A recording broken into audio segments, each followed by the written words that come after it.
أعوذ بالله من الشيطان الرجيم. بسم الله الرحمن الرحيم. الحمد لله رب العالمين الرحمن الرحيم مالك يوم الدين. إياك نعبد وإياك نستعين. اهدنا الصراط المستقيم صراط الذين أنعمت عليهم غير المغضوب عليهم ولا الضالين.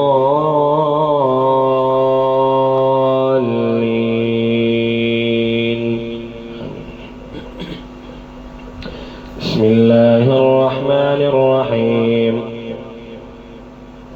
ألف لام ميم. ذلك الكتاب لا ريب فيه هدى للمتقين الذين يؤمنون بالغيب ويقيمون الصلاة ومما رزقناهم ينفقون والذين يؤمنون بما أنزل إليك وما أنزل من قبلك وبالآخرة هم يوقنون. أولئك على هدى من ربهم وأولئك هم المفلحون. إن الذين كفروا سواء عليهم أأنذرتهم أم لم تنذرهم لا يؤمنون. ختم الله على قلوبهم وعلى سمعهم وعلى أبصارهم غشاوة ولهم عذاب عظيم. ومن الناس من يقول آمنا بالله وباليوم الآخر وما هم بمؤمنين يخادعون الله والذين آمنوا وما يخدعون إلا أنفسهم وما يشعرون. في قلوبهم مرض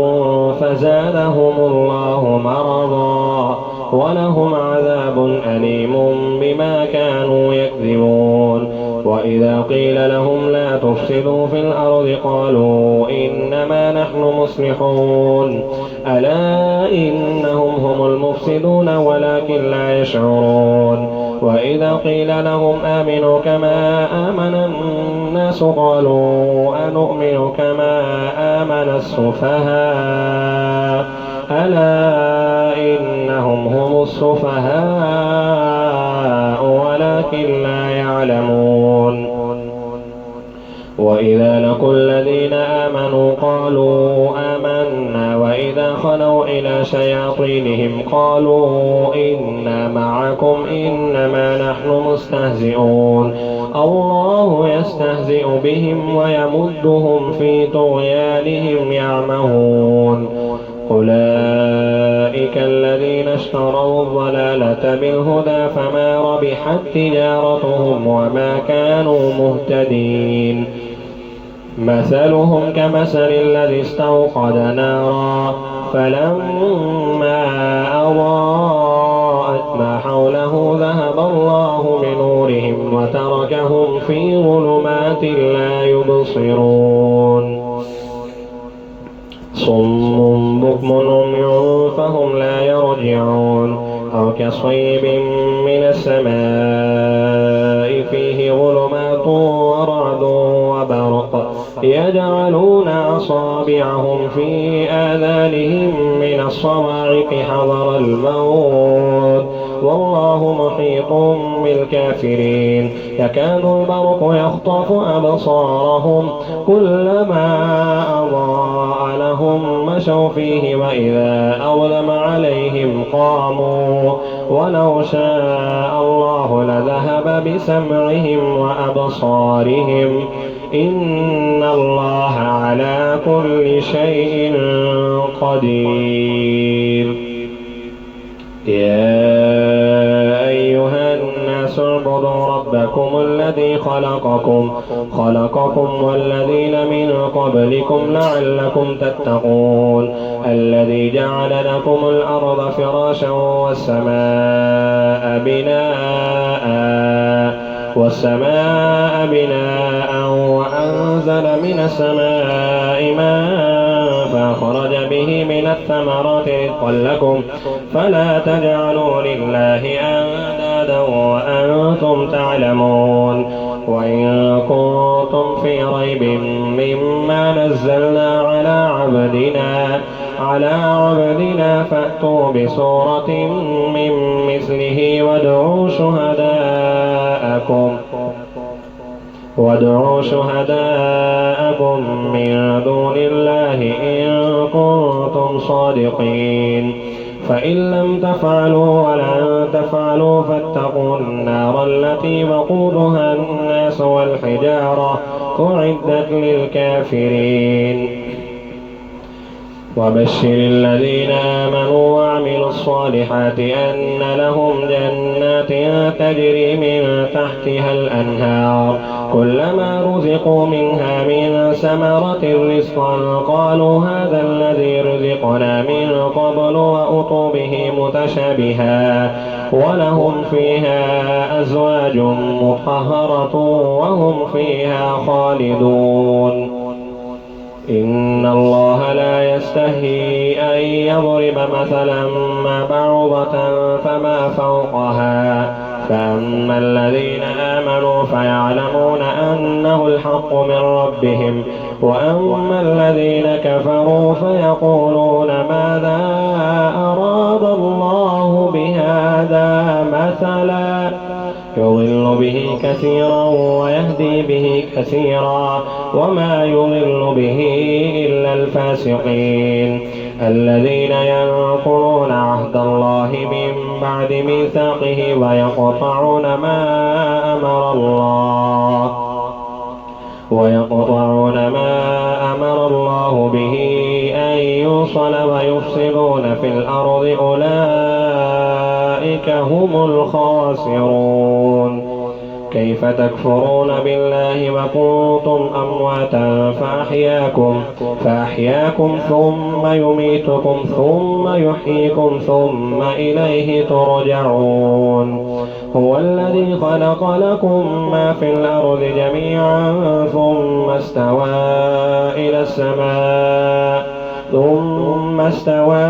إلى السماء فسواهن 7 سماوات وهو بكل شيء عليم وإذ قال ربك للملائكة إني جاعل في الأرض خليفة قالوا أتجعل فيها من يفسد فيها ويسفك الدماء ونحن نسبح بحمدك ونقدس لك قال إني أعلم من الله ما لا تعلمون وعلم آدم الأسماء كلها ثم عرضهم على الملائكة فقال أنبئوني بأسماء هؤلاء إن كنتم صادقين قالوا سبحانك لا علم لنا إلا ما علمتنا إنك أنت العليم الحكيم قال يا آدم أنبئهم بأسمائهم فلما أنبأهم بأسمائهم قال ألم أقل لكم إني أعلم غيب السماوات والأرض وأعلم ما تبدون وما كنتم تكتمون وإذ قلنا للملائكة اسجدوا لآدم فسجدوا إلا إبليس أبى واستكبر وكان من الكافرين وقلنا يا آدم اسكن أنت وزوجك الجنة وكلا منها رغدا حيث شئتما ولا تقربا هذه الشجرة فتكونا من الظالمين فأزلهما الشيطان عنها فأخرجهما مما كانا فيه وقلنا اهبطوا بعضكم لبعض عدو ولكم في الأرض مستقر ومتاع إلى حين فتلقى آدم من ربه كلمات فتاب عليه إنه هو التواب الرحيم. قلنا اهبطوا منها جميعا فإما يأتينكم مني هدى فمن تبع هداي فلا خوف عليهم ولا هم يحزنون. والذين كفروا وكذبوا بآياتنا أولئك أصحاب النار هم فيها خالدون. يا بني إسرائيل اذكروا نعمتي التي أنعمت عليكم وأوفوا بعهدي أوف بعهدكم وإياي فارهبون. وآمنوا بما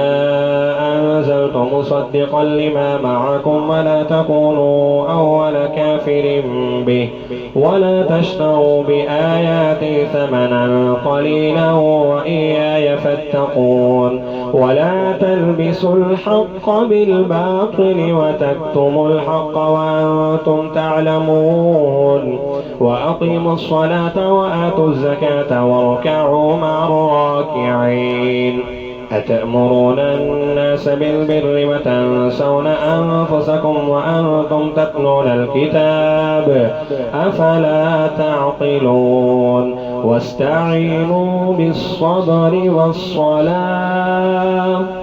وإنها لكبيرة إلا على الخاشعين الذين يظنون أنهم ملاقو ربهم وأنهم إليه راجعون. أعوذ بالله من الشيطان الرجيم. بسم الله الرحمن الرحيم. يا بني إسرائيل اذكروا نعمتي التي أنعمت عليكم وأني فضلتكم على العالمين. واتقوا يوما لا تجزي نفس عن نفس شيئا ولا يقبل منها شفاعة ولا يؤخذ منها عدل ولا هم ينصرون. وإذ نجيناكم من آل فرعون يسومونكم سوء العذاب يذبحون أبناءكم ويستحيون نساءكم وفي ذلكم بلاء من ربكم عظيم. وإذ فرقنا بكم البحر فأنجيناكم وأغرقنا آل فرعون وأنتم تنظرون. وإذ وعدنا موسى 40 ليلة ثم اتخذتم العجل من بعده وأنتم ظالمون. ثم عفونا عنكم من بعد ذلك لعلكم تشكرون. وإذ آتينا موسى الكتاب والفرقان لعلكم تهتدون.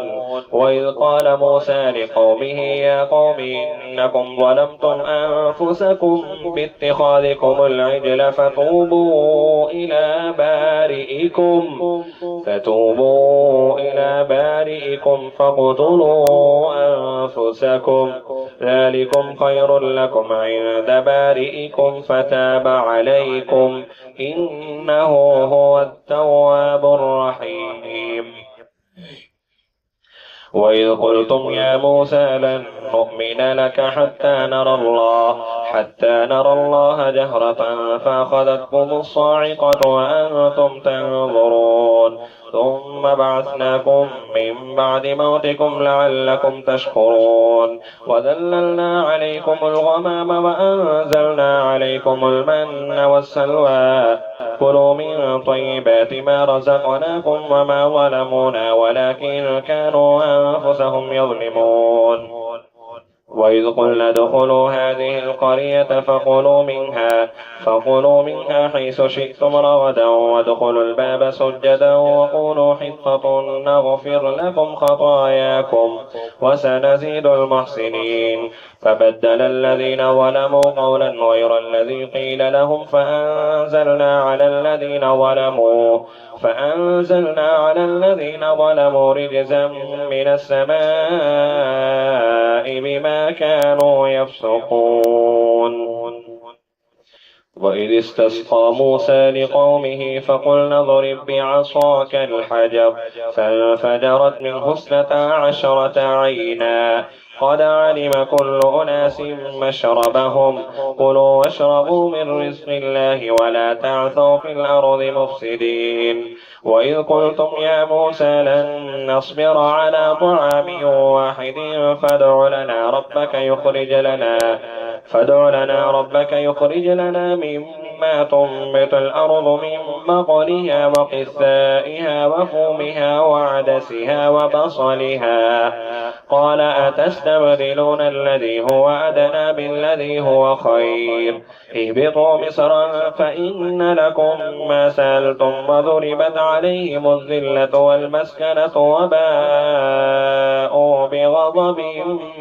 من الله ذلك بأنهم كانوا يكفرون بآيات الله ويقتلون النبيين بغير الحق ذلك بما عصوا وكانوا يعتدون إن الذين آمنوا والذين هادوا والنصارى والصابئين من آمن بالله واليوم الآخر وعمل صالحا فلهم أجرهم عند ربهم ولا خوف عليهم ولا هم يحزنون وإذ أخذنا ميثاقكم ورفعنا فوقكم الطور خذوا ما آتيناكم بقوة واذكروا ما فيه لعلكم تتقون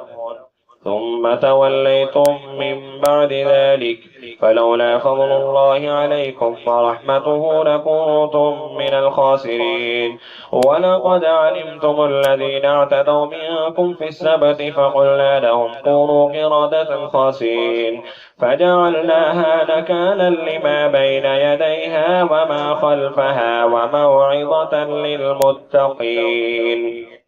وإذ قال موسى لقومه إن الله يأمركم أن تذبحوا بقرة قالوا أتتخذنا هزوا قال أعوذ بالله أن أكون من الجاهلين قالوا ادع لنا ربك يبين لنا ما هي قال إنه يقول إنها بقرة لا فارض ولا بكر عوان بين ذلك فافعلوا ما تؤمرون قالوا ادع لنا ربك يبين لنا ما لونها قال إنه يقول إنها بقرة صفراء فاكع لونها تسر الناظرين قالوا ادع لنا ربك يبين لنا ما هي إن البقرة شابه علينا وإنا إن شاء الله لمهتدون قال إنه يقول إنها بقرة لا ذلول تثير الأرض ولا تسقي الحرث مسلمة لا شية فيها قالوا الآن جئت بالحق فذبحوها وما كادوا يفعلون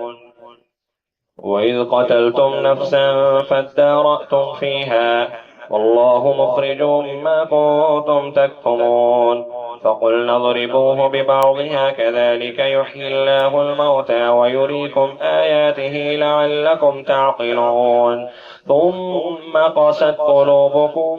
من بعد ذلك فهي كالحجارة أو أشد قسوة وإن من الحجارة لما يتفجر منه الأنهار وإن منها لما يشقق فيخرج منه الماء وإن منها لما يهبط من خشية الله وما الله بغافل عما تعملون أفتطمعون أن يؤمنوا لكم وقد كان فريق منهم يسمعون كلام الله ثم يحرفونه من بعد ما عقلوه وهم يعلمون وإذا لقوا الذين آمنوا قالوا آمنا وإذا خلا بعضهم إلى بعض قالوا أتحدثونهم بما فتح الله عليكم ليحاجوكم يحجوكم به عند ربكم أفلا تعقلون أولا يعلمون أن الله يعلم ما يسرون وما يعلنون ومنهم أميون لا يعلمون الكتاب إلا أماني وإن هم إلا يظنون فويل للذين يكتبون الكتاب بأيديهم ثم يقولون هذا من عند الله ليشتروا به ثمنا قليلا فويل لهم مما كتبت أيديهم وويل لهم مما يكسبون وقالوا لن تمسنا النار إلا أياما معدودة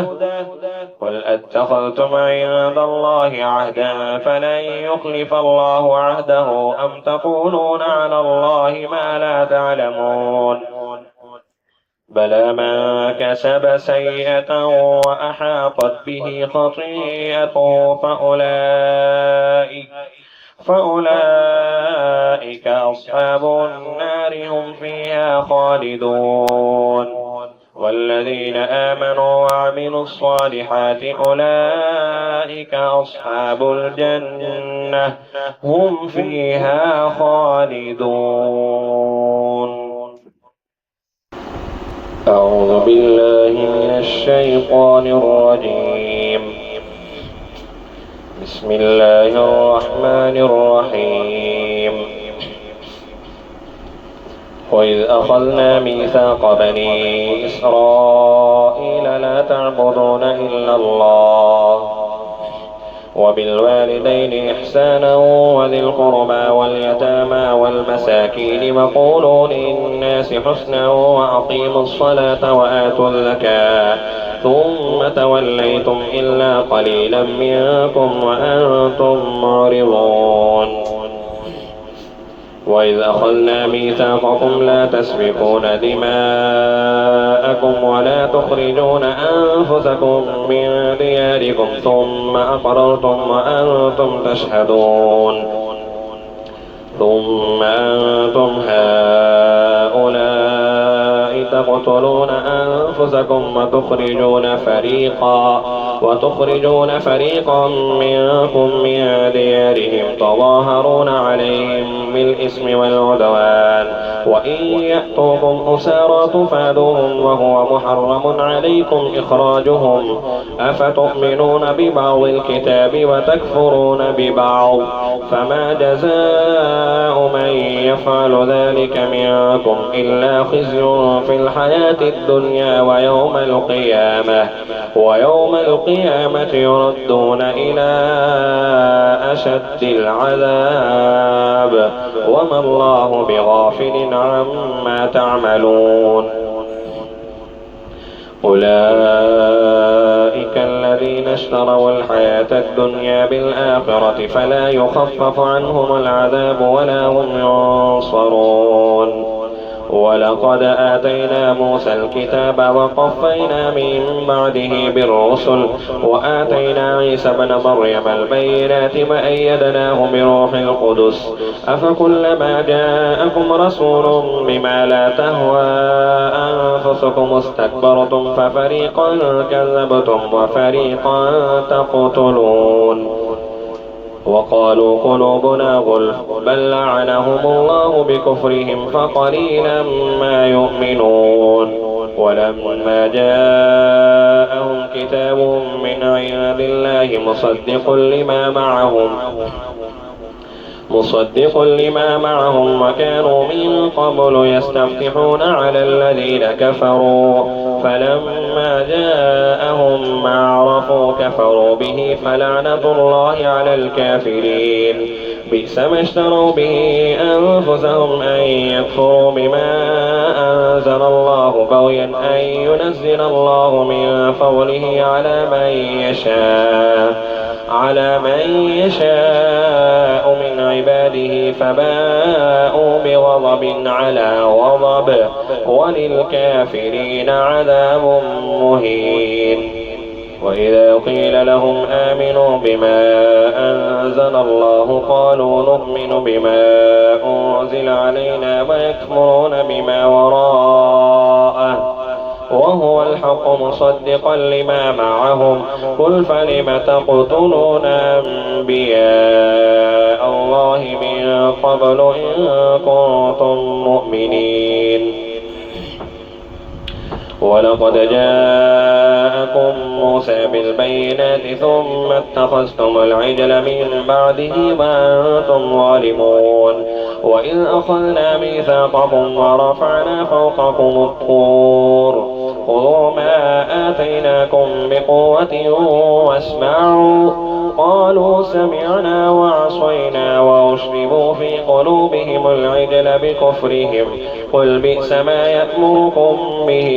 إيمانكم إن كنتم مؤمنين قل إن كانت لكم الدار الآخرة عند الله خالصة من دون الناس فتمنوا الموت إن كنتم صادقين ولن يتمنوه أبدا بما قدمت أيديهم والله عليم بالظالمين ولتجدنهم أحرص الناس على حياة ومن الذين أشركوا يود أحدهم لو يعمر 1000 سنة وما هو بمزحزحه من العذاب أن يعمر والله بصير بما يعملون قل من كان عدوا لجبريل فإنه نزله على قلبك بإذن الله مصدقا لما بين يديه وهدى وبشرى للمؤمنين من كان عدوا لله وملائكته ورسله وجبريل وميكال فإن الله عدو للكافرين ولقد أنزلنا إليك آيات بينات وما يكفر بها إلا الفاسقون أو كلما عاهدوا عهدا نبذه فريق منهم بل أكثرهم لا يؤمنون ولما جاءهم رسول من عند الله مصدق لما معهم نبذ فريق من الذين أوتوا كتاب الله وراء ظهورهم كأنهم لا يعلمون واتبعوا ما تتلو الشياطين على ملك سليمان وما كفر سليمان ولكن الشياطين كفروا يعلمون الناس السحر وما أنزل على الملكين ببابل هاروت وماروت وما يعلمان من أحد حتى يقولا إنما نحن فتنة فلا تكفر فيتعلمون منهما ما يفرقون به بين المرء وزوجه وما هم بضارين به من أحد إلا بإذن الله ويتعلمون ما يضرهم ولا ينفعهم ولقد علموا لمن اشتراه ما له في الآخرة من خلاق ولبئس ما شروا به أنفسهم لو كانوا يعلمون ولو أنهم آمنوا واتقوا لمثوبة من عند الله خير لو كانوا يعلمون يا أيها الذين آمنوا لا تقولوا راعنا وقولوا انظرنا واسمعوا وللكافرين عذاب أليم ما يود الذين كفروا من أهل الكتاب ولا المشركين أن ينزل عليكم من خير من ربكم والله يختص برحمته من يشاء والله ذو الفضل العظيم ما ننسخ من آية أو ننسها نأت بخير منها أو مثلها ألم تعلم أن الله على كل شيء قدير ألم تعلم أن الله له ملك السماوات والأرض وما لكم من دون الله من ولي ولا نصير أم تريدون أن تسألوا رسولكم كما سئل موسى من قبل ومن يتبدل الكفر بالإيمان فقد ضل سواء السبيل ود كثير من أهل الكتاب لو يردونكم من بعد إيمانكم كفارا حسدا من عند أنفسهم من بعد ما تبين لهم الحق فاعفوا واصفحوا حتى يأتي الله بأمره إن الله على كل شيء قدير وأقيموا الصلاة وآتوا الزكاة وما تقدموا لأنفسكم من خير تجدوه عند الله إن الله بما تعملون بصير وقالوا لن يدخل الجنة إلا من كان هودا أو نصارى تلك أمانيهم قل هاتوا برهانكم إن كنتم صادقين بلى من أسلم وجهه لله وهو محسن فله أجره عند ربه ولا خوف عليهم ولا هم بلى من أسلم وجهه لله وهو محسن فله أجره عند ربه ولا خوف عليهم ولا هم يحزنون أعوذ بالله من الشيطان الرجيم بسم الله الرحمن الرحيم وقالت اليهود ليست النصارى على شيء وقالت النصارى ليست اليهود على شيء وهم يتلون الكتاب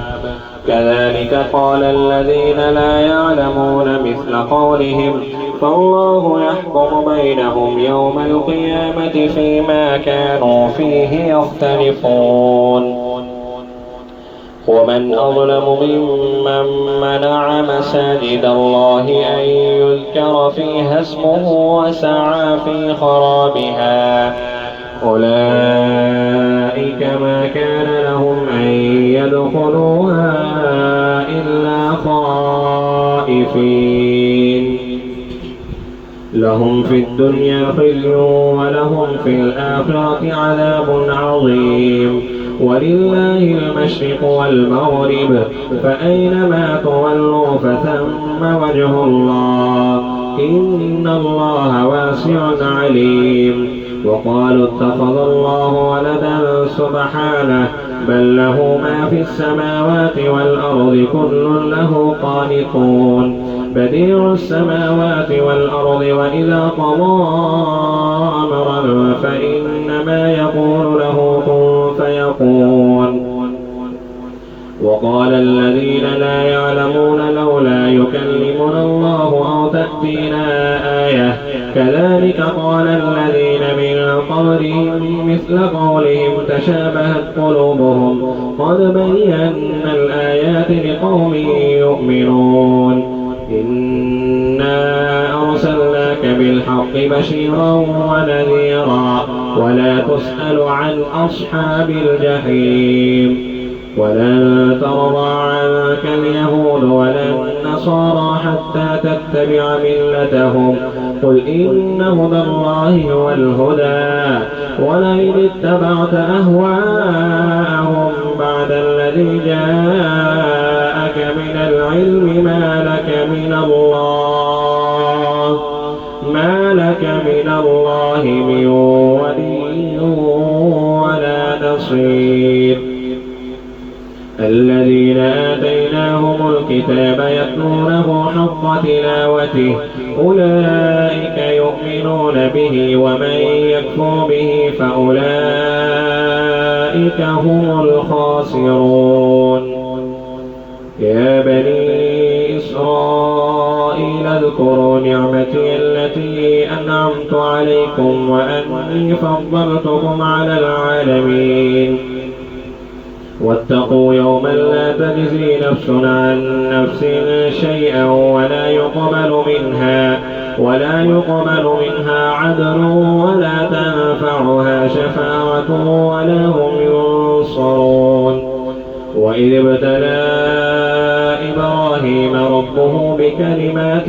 فأتمهن قال إني جاعلك للناس إماما قال ومن ذريتي قال لا ينال عهد الظالمين. وإذ جعلنا البيت مثابة للناس وأمنا واتخذوا من مقام إبراهيم مصلى وعهدنا إلى إبراهيم وإسماعيل أن طهر بيتي للطائفين والعاكفين والركع السجود. وإذ قال إبراهيم رب اجعل هذا بلدا آمنا وارزق أهله من الثمرات من آمن منهم بالله واليوم الآخر قال ومن كفر فأمتعه قليلا ثم أضطره إلى عذاب النار وبئس المصير. وإذ يرفع إبراهيم القواعد من البيت وإسماعيل ربنا تقبل منا إنك أنت السميع العليم ربنا وجعلنا مسلمين لك ومن ذريتنا أمة مسلمة لك وأرنا مناسكنا وتب علينا إنك أنت التواب الرحيم. ربنا وابعث فيهم رسولا منهم يتلو عليهم آياتك ويعلمهم الكتاب والحكمة ويزكيهم إنك أنت العزيز الحكيم. ومن يرغب عن ملة إبراهيم إلا من سفه نفسه ولقد اصطفيناه في الدنيا وإنه في الآخرة لمن الصالحين. إذ قال له ربه أسلم قال أسلمت لرب العالمين. ووصى بها إبراهيم بنيه ويعقوب يا بني إن الله اصطفى لكم الدين فلا تموتن إلا وأنتم مسلمون. أم كنتم شهداء إذ حضر يعقوب الموت إذ قال لبنيه ما تعبدون من بعدي